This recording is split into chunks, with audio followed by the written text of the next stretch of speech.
What's going on, guys? I'm Bobby, also known as DJ Bobby Hustle, co-founder and CEO of Talu Films, where we work with creators and entrepreneurs to help push the culture forward through film, media, and marketing. And I am Capo, former EIC of Concrete Magazine. I own and operate the Small Acts Agency, where we focus on touring, artist branding and development, and of course, AudioMeds, the other half of that as well. So, AudioMeds, for those that aren't familiar, is all about celebrating the culture and shining a light on the people who have paved the way and continue to pave the way for the future. Absolutely. It's just an all-around good vibe. You can pull up, listen to some good music, have some great conversations, learn some gems, play some trivia, maybe walk away with a gem or two, That's right. So without further ado, I think we're going to get into it, man. Absolutely. You ready? I'm ready. Let's get into it. Okay. And I like them shoes, bro. I just looking on. I like them right there. Sure. Yeah, OGs, right? Yeah. So today we have a legend in the building, man. He's an Atlanta trailblazer, a cultural icon. He changed the sound and the trajectory of the sound coming out of Atlanta at one point, introducing a new wave of artists and producers, which ended up becoming the next wave of successful talent within the music industry. He's had a long and successful career within the music biz. His sound is bold, unique, and one of a kind, and you could honestly say he's a one of one. I need you guys to make some noise for the one and only Zaytoven. That was a mean intro right there. That was a mean intro. It's all facts, bro. All facts. You know what I'm saying? No lies. All facts. Absolutely, man. So one thing we can respect the hustle, right? Respect the hustle. Definitely. And one thing about hustlers is as we was getting our information on you, we learned that you're also a Capricorn as well, January 12th. Yeah, for sure. We're both Capricorns. Yeah. That's what's We're up. both born on the same day, January 3rd. Yes, sir. Okay. Yes, sir. Yeah, so we twins. That's what's up. That's what's up. So, with AudioMeds, we're all about pulling gems out and leaving our listeners and viewers with something they can walk away with and apply to their career. But before we do that, man, we want to kind of go back a little bit. You have some major accolades. You've put blood, sweat, and tears within this game. And for those that aren't familiar, you grew up in a military family, which I can relate. I'm a military brat. I bounced around my whole life, lived overseas, Tokyo, Seoul, Korea. Every 3 years, pretty much a new place. Which you were born in Germany. Yeah. Lived in Cali and spent a lot of time in the Bay Area, which a lot of people don't know. Yeah. But being, which I hate saying the word military brat. I hate that title. Yeah. But being a military brat, some would say, do you feel like that helped you be more well-rounded within your career, or do you feel like that kind of hindered you? I definitely say it helped, man. It helped me. So you said I was born in Germany. I moved to California. I was in the Bay, but I also lived in Jackson, Mississippi, Grenada, Mississippi, Columbus, Georgia. These different places, just moving all these different places helped me adapt to whatever it is. A lot of times, like you said, you got to move every 3 years. So whoever your closest friends or whatever you used to, you got to start all over again in a couple of years. That's it. And I think it really helped me. If you think about all the different artists I done worked with, it helps me adapt to something new. A lot of times people know me for working with Gucci Man. Okay, like that's the sound, Zay and Gucci.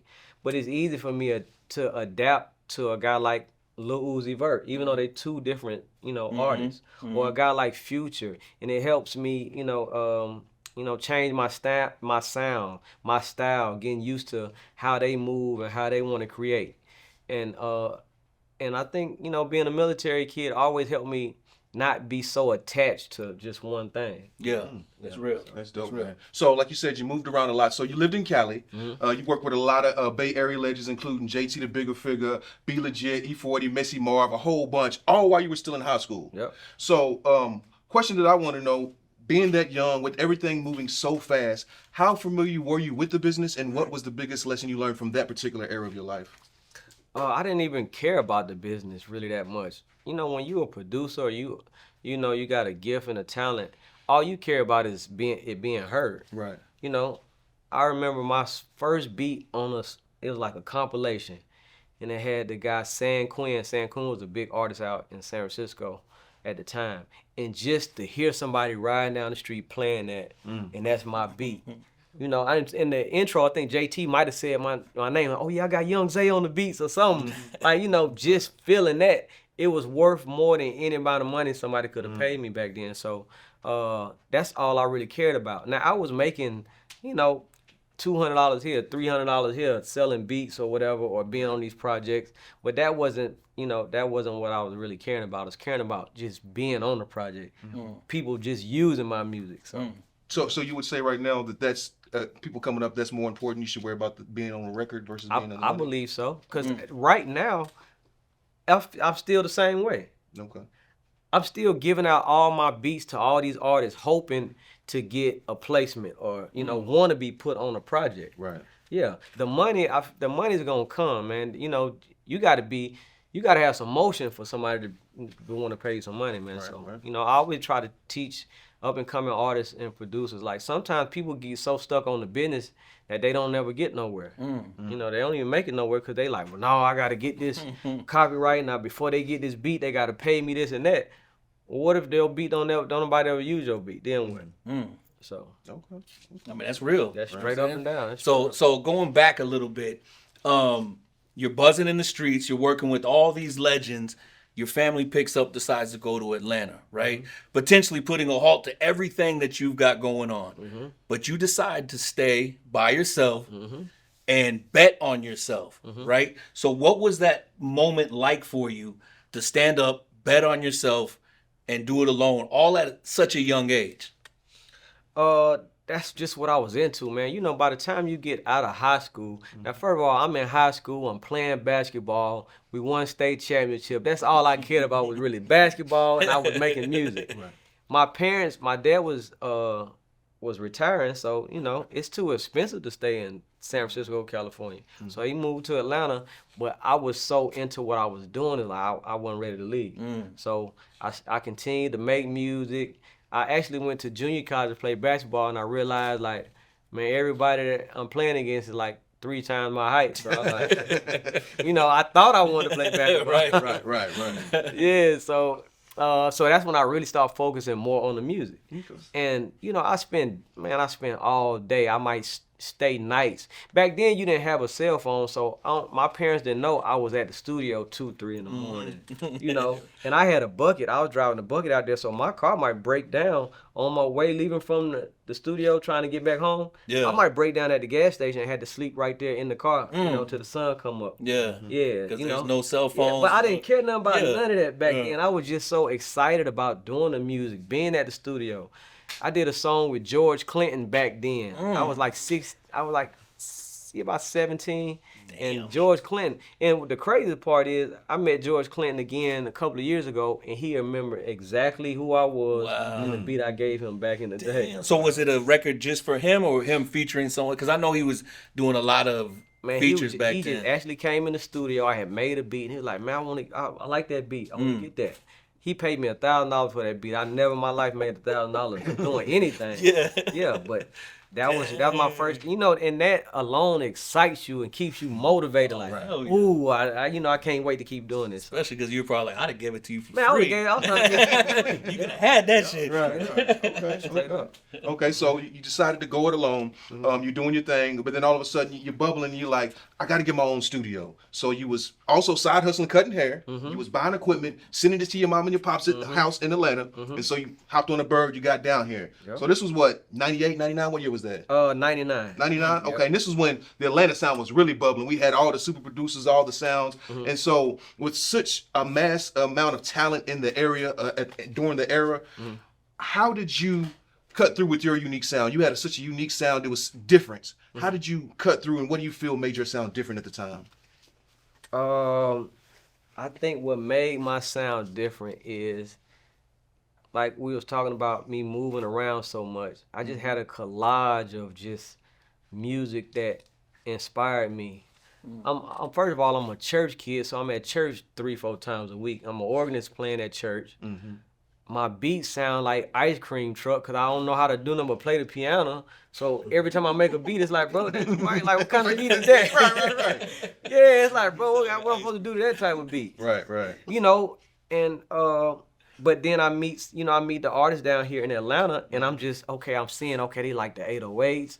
But I'm coming from the Bay Area where the music is different. So it's like all that stuff kind of infused in my music, and it turned out to be what my sound is. Now, I will say somebody like Gucci Mane was a guy, he would come to the house. He wasn't really rapping at first, but once, me and him started kind of meshing on making music, he was the guy that kind of helped shape my sound. Because it's like I'm playing these pianos or doing whatever I'm doing, but to him, whatever I'm doing, he think I'm just the best in the world. Everything is good to him. Right, you know what I mean? Yeah. So, as a producer, that's the best confidence you can have if you're working with an artist that's saying whatever you do is good.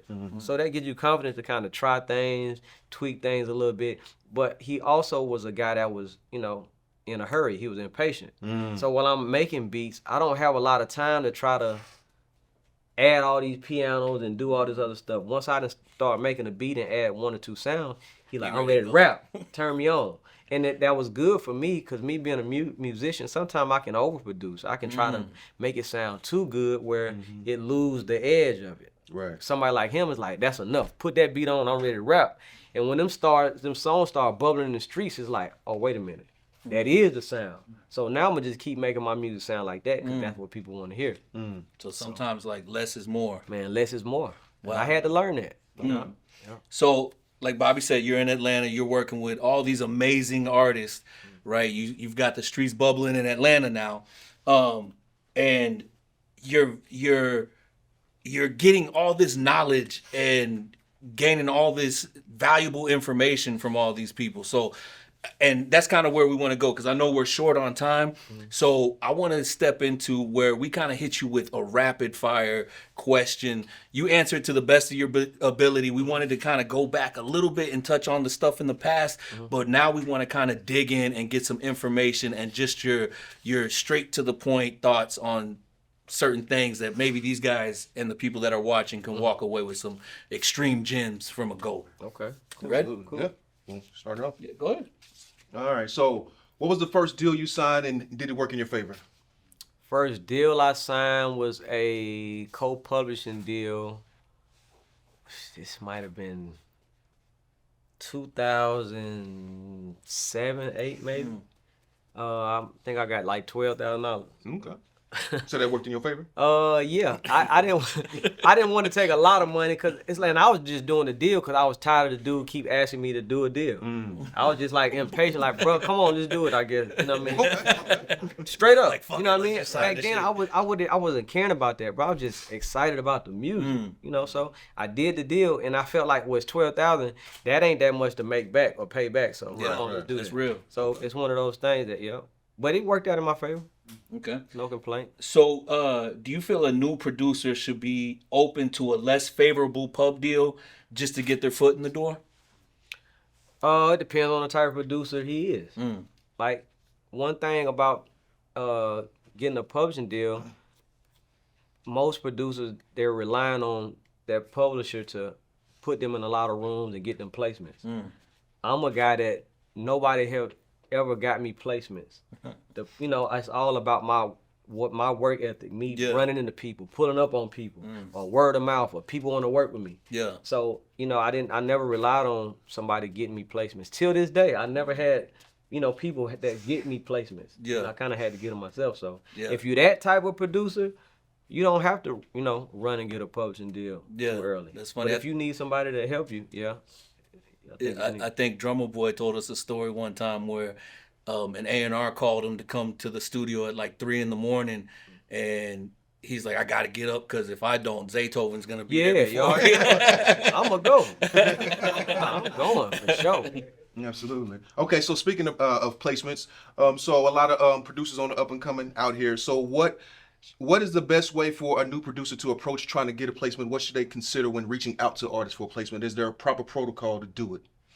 So I'm not good at placements. Okay. I don't think I ever got placements. I always felt like when people call me and they working on some big album, send some beats or whatever, my beats never get picked or chose. And it's because I feel like the people don't understand my music or my sound. So if you think about my whole career, I haven't got placements. I help build artists. You know, I pick artists that's coming up from the streets or on the bubbling up, and that's where my placements came from. When you think about all the songs I ever done, it's a artist that's coming up. There wasn't no big artist that's, you know, Beyonce that's already somebody that's big. It come from the Migos, but Migos never heard of, you know, before, or it's Dolph, he on the way up. Yeah. Or Gucci or OJ or Future. These are guys that's just around the way that to them they know what to do to my music. So I stopped trying to send beats to people. Tell me we working on, you know, Rihanna albums. Hey, we need this type of beat or whatever. I don't go and try to make no beats and send it to them. Cause I'm like, y'all ain't gonna pick it. Yeah. Right. Yeah. They need to. Now, if you want me to come to the studio with the person, I'll be there. Yeah. We'll figure it out. But I ain't never really do that. So, but do you feel like, because a lot of times everything's sent through email now, everyone's like, just send a beat pack, send a beat pack. Do you feel like it works more in your favor by being there, being able to create with them organically, compared to like, I need to send them a beat pack and they try to vibe to it? I think it's different producers. For me, my sound is so different and unique. I have to be there to almost coach you and tell you this what you need. Got you. Other producers in here, they beats sound like that need to go on somebody's album. I done heard a lot of producers. Matter of fact, I'm gonna be honest with you. Most producers I listen to, I feel like their beats sound better than mine. I always felt like I go to the studio and listen to other people's beats and make me like, bro, I don't want to play my beat. they beats That's so crazy. I start overcompensating. I start coming in with Gucci boots on and mean coats and no, this is straight up. Yeah. I want producers to understand this because this is the real deal. Yeah. Like in this music game, you can't just go by that. A lot of times it ain't about just how good your beat is or how your sound is. I got far as I got from just, you know, bringing something else to the table. I used to come to the studio, like I said, I spent all my money on this diamond necklace, a mean coat. I had some Gucci boots on, bro. I come in with my hair looking good, smelling good, and the people in the room is like, I want beats from him. Yeah. Even though his beats don't sound as good as whoever just played their beat. Yeah. He look like he's successful. Yeah. I want to work with him. And that got me a long way. Yeah. Straight up. That's crazy. That's straight up and down.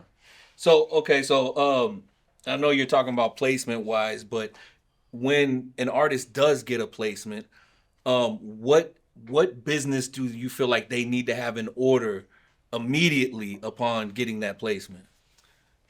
Getting a placement, all you need is if you got a manager, somebody to negotiate, or a lawyer to negotiate and get the terms, you know, of the song or whatever deal done.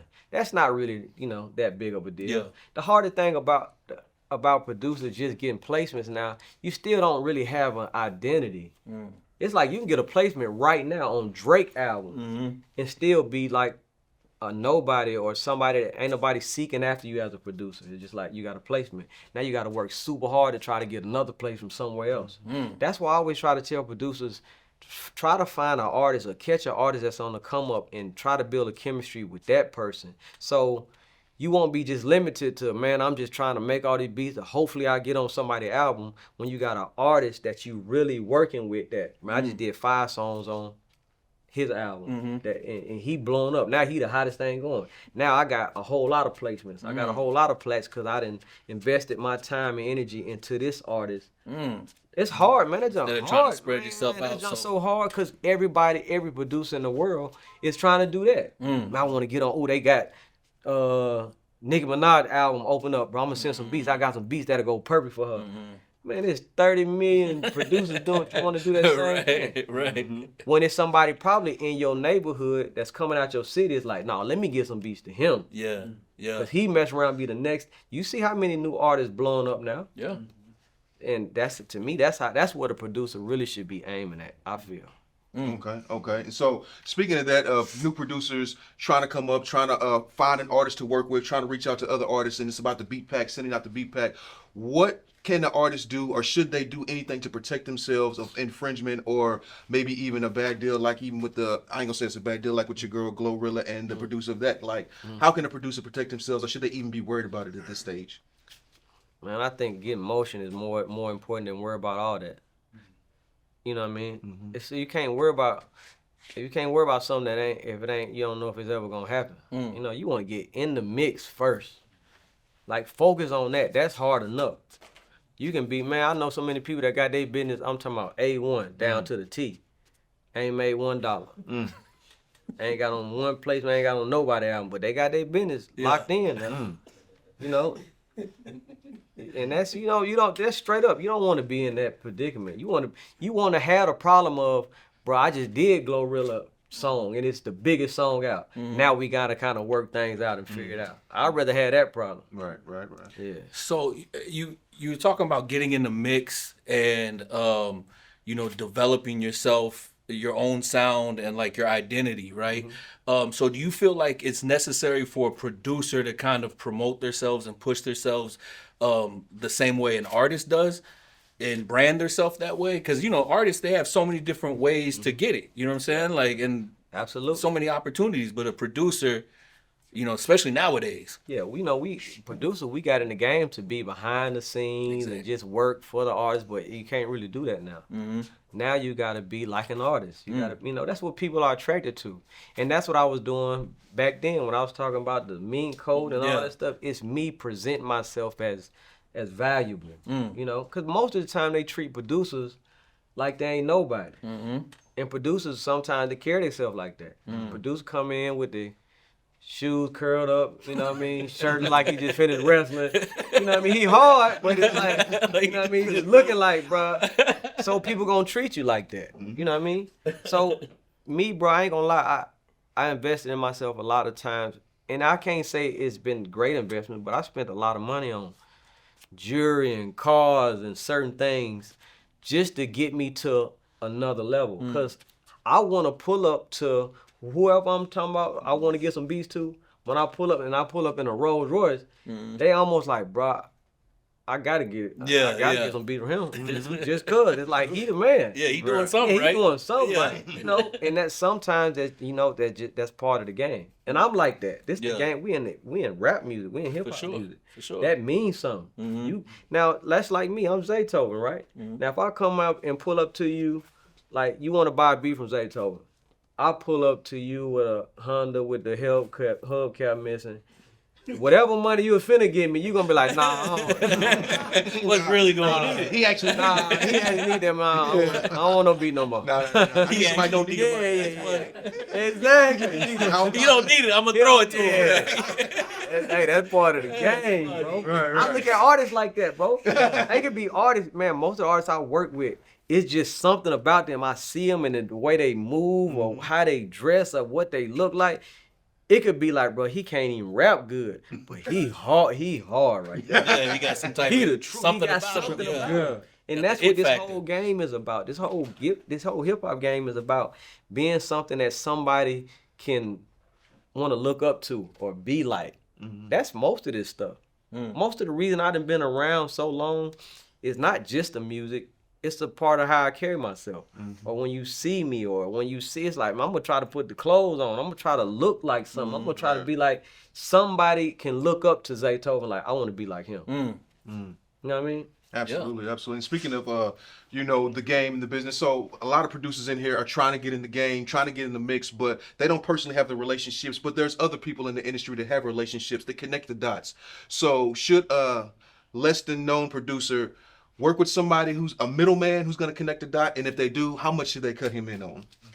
Man, getting in the game, you got to do whatever you got to do, I feel like. Okay. If you got somebody that's finna plug you right in, and the guy might get more percentage than he should get. But if it's going to get you in the game and get you in the door, that's the name of it.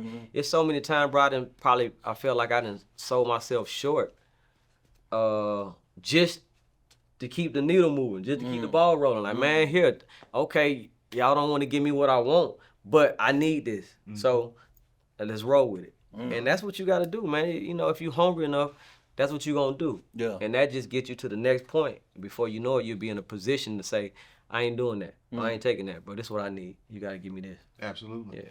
All right, so we were talking about, the look, the image. It's got to come from somewhere. An artist, like we were saying, touring, merch, features, of course, their own music. What's some other creative streams of revenue that producers can come up with to generate more income? Now, if anybody know anything about me, I'm a barber and I'm a church musician, right? I always felt like being a music producer, you need some other form of income until this just, takes off where you can't, you can't do nothing else. Yeah. So I don't think people should be ashamed to do something else or work a certain job. I mean, I was in the barbershop sun up to sundown. And I'll leave the barbershop to go do music, you know what I mean? And it was actually refreshing because I'm doing something else. I ain't gonna lie, I used to love being in the barbershop, cutting hair. But it just give me, a breath of fresh air when I do go to the studio. And I'm making money, I can support myself. I ain't gotta be fiending for somebody to get my beat, get a placement or whatever like that. I can still handle my business. So, and I think that sometimes that could be wrong with a lot of artists and producers. They love music so much that they just gonna live and die with it and be like, bro, until I make it, I'm a star. I ain't gonna have nothing to eat. Yeah. I'm just gonna, Can't do until that. But that also comes back on, like you were just saying, like you'll look at an artist and if they don't have it, and you know what I'm saying? So sometimes if you pull up somewhere and you're like, that's the artist that was trying to get beats from me and he bagging my groceries, you think you might look at him some type of way? If he pulled up the right way, I gotta give him a second look. You gotta respect it. Facts. You feeding your family. You gotta do what you gotta do. And most people in here, I don't know if you got kids or if you got that much of a responsibility, but you gotta, as a man, we mostly men in here, you gotta handle your business first. 100%. This music stuff, bro, this'll break your heart if you think, if you think you just finna wait till you blow up with this music. Now I'm working hard. I'm finna make it. Man, you'll be done lost 15 years of like, man, I've been trying to make this jump and it just ain't. Yeah. This stuff is constantly changing every day. That's true. So, my song with Usher was #1 on Billboard and I was cutting hair in the barbershop. Straight up and down. I had to get kicked out the barbershop. I got kicked out the barbershop 2013 when Versace came out. It's because I got too big where it's like, bro, you can't come back no more. It was too much. But I was there, bro, because I still looked at music as this is a hobby. I enjoy doing music. I love doing this. Yeah. And I'd have made way more money making music than cutting hair, but I seen my mama get up and go to work as a nurse. I seen my daddy get up and go to the VA hospital every day. I ain't finna just sit at the house and just make music all day. I gotta get them to go to work. Everybody else going to work. Right. And that shit was instilled in me. Yeah. So I come and make music on my free time, man. I can make music all night. Yeah. And I looked at it that way, bro. And it wasn't till, I got to Versace till it's like, okay, now I strictly got to do music. I can't do nothing else. I'm too big to do anything else. Were they lining up at the to get a haircut, handing you a mixtape? Man, they coming to the barbershop just to take pictures. It's like, bro, you got to get out of here, man. You can't come here. Everybody cutting hair. Line me up, and while you at it, listen to this. Straight up. That's wild. I mean, but that's good games for me. That's really good game to give to people, bro, because this music sometimes, bro, it'll get to you and you'll get so, stuck on it that you can't do nothing else. Okay. Straight up. Okay, so like you said, you get it out the mud. You was working a second job. You was doing everything that you need to do, giving out free beats just to get in the game. So for a lot of the producers out here who are doing exactly that, at what point do you feel it's time for them to stand on their worth and start charging? And when should they start charging? Should they out the park? Well, see, that's back. I did that, 20 years ago. It's a different game now. Okay. So you can't do it like I used to do. I used to put 40 beats on the CD and pull up the studio and give everybody beats. And you really can't do that no more. So now it's about being creative and finding new ways, bro. How can I touch these artists? Or how can I, get something going? Like I was just telling somebody in here, as a producer, like I didn't put out instrumental albums. Like I just put out Trap Father 2. I did Trap Father 1, Trap Father, and these just beat instrumental. As producers, we make beats every day, all day. Of course, we trying to get placements and do whatever else. But until then, why not let this music make some money on these platforms, or find creative different ways to try to make your music make some money. Yeah. And that's the extra streams of revenue. That's extra streams of revenue, man. You got to do what it takes. If you're a producer in here, you almost got to be an engineer as well, because that's like somebody might. I need an engineer, And Gotcha. that might be another way I gotta do this to make some money. Yeah. I got to do this, you know. Get your own studio. That's another thing. You charge for studio time and this and that. You got to do all that until something break with the music. So do you think, having ownership of all these different entities, do you feel like it's important to maybe have ownership of your own publishing company and then signing other producers? I mean, that would be nice. If you got to get to that point, that's big dog status right there. So, Yeah. I mean, of course that'll be good. You know what I mean? But until then, I don't know how many producers in here got a lot of placements or just thriving on selling music right now. But until then, man, you got to be creative. You got to find ways. You got to, even with social media, you got to try to find ways to monetize and do certain things to intrigue people just to make. It's different, bro. You can't just make beats no more. You can't just be, I'm hard at making beats. Yeah. Right. That don't mean nothing no more. Okay. And speaking of the business, I'm gonna preface this with pause, no Diddy or whatever. But speaking of the business, do you feel what should a producer consider taking more of the back end or the front end in a situation? Extreme. Extreme. Which is better, the back end or the front end? Why you keep saying Hey, hold on, bro. We gotta rephrase the question. You know what I mean, that. though. The money up front or the money afterwards? Yeah, the money from up publishing front deal? or the money. It depends on what you're dealing with. Like me, I probably made more street money than I made, industry money. And that means people coming up buying beats, paying for beats. On the front end. On the front end. Okay. We don't care nothing about no back end. They song might not ever come out. True. Like I ain't gonna never get paid waiting on the back end from them. Now, when it comes to somebody say you just got a placement on, Lil Wayne album or something like that, the front end is not as important because you can make it's so many points and mechanical royalties and everything come with this album. This album finna go platinum, so you're gonna make more money on the back end regardless, whether your upfront fee is $2,500 or $25,000. That doesn't matter as much as this money is gonna, this album gonna make me some money. Okay. So yeah, but when you dealing with just personal stuff, people want to just buy some beats. Well, I ain't waiting on no back end, bro. I need some money right now. Right. So you My rent's due today. right. I need some money right now. So you say either the front end or you trying to build that artist. One of the two. Yeah, now if you find an artist, now see, I done that too. I done sold beats to a lot of artists, but if it's somebody I like, I personally invest my time and talent. Like, man, forget you don't owe me. You ain't gotta pay me nothing. I just want to work with you because I feel like you're going somewhere, and we're gonna end up making money. Okay, so and I think you answered this a little bit, but when it comes to working with artists, do you feel it's talent over budget or is it budget over talent? Well, if somebody got a budget, you always want to get a budget from somebody if they willing to spend the money. But certain people just got a certain it factor or talent that you feel like, I'm not worried about the money. Yeah. I just want to work with this. I just want this person to rap on my beat. And it's been a lot of artists like that with me. Like say Migos, for instance. When I first ran into them, it wasn't about no money. I don't care if they got no money. I just want y'all to rap on my beat. Yeah. That's point blank. Yeah. And you see what come from that. Yeah, right. That worked out. Okay. So we know you went through the mud, but you also, like you said, you Usher, Grammy. So let me ask you this. I want to know, has that Grammy changed your life professionally and monetarily, or was it what you thought it would be that you got from it, or was it just another thing on the wall? It's just another trophy on the wall, really. Okay. Because I'm not known. Everybody in here know me for Gucci, Future, Migos, or Dolph, or something like that.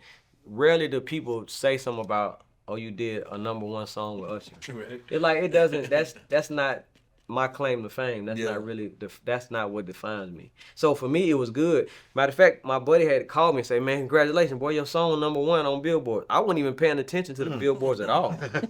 I didn't never look at no Billboard charts, none of that, because my aim was, bro, if my music ain't popping in the clubs in Atlanta, that's what I'm going to the club to see. How many songs I got playing tonight. How many, how many records they playing to me tonight.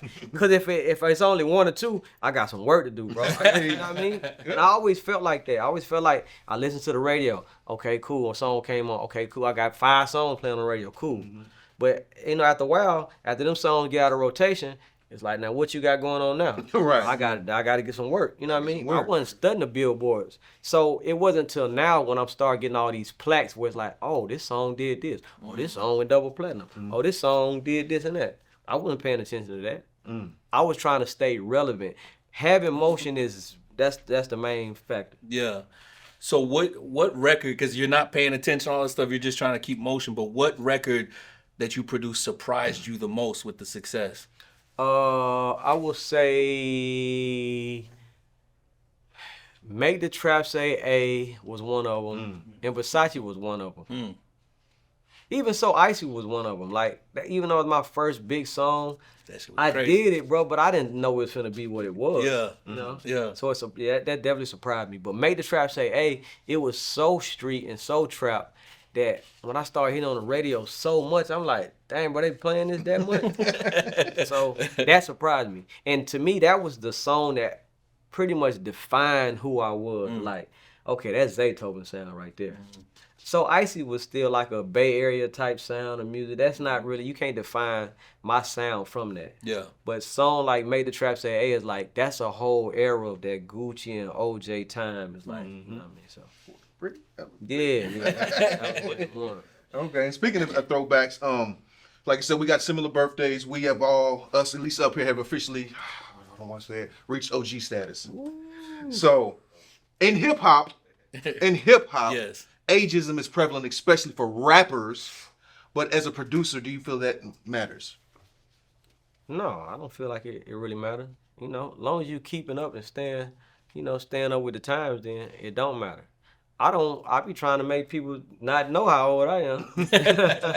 So, so they look at me like, man, how old Zaytoven is? And a lot of times people can't tell. A lot of people don't even know I got in the game. My first song was 2004. A lot of these new kids, they just know me from Migos on up. Yeah. They don't know the Gucci and all that stuff back in the day. Or the Messy Mar. Or they definitely don't know that. They definitely don't know that. So, that's why it's important to stay relevant and keep up, because, them kids just know you for, what you do yesterday, what you done for me lately. It's real. Yeah, that's It's what real. it's Keep your finger on the pulse, right?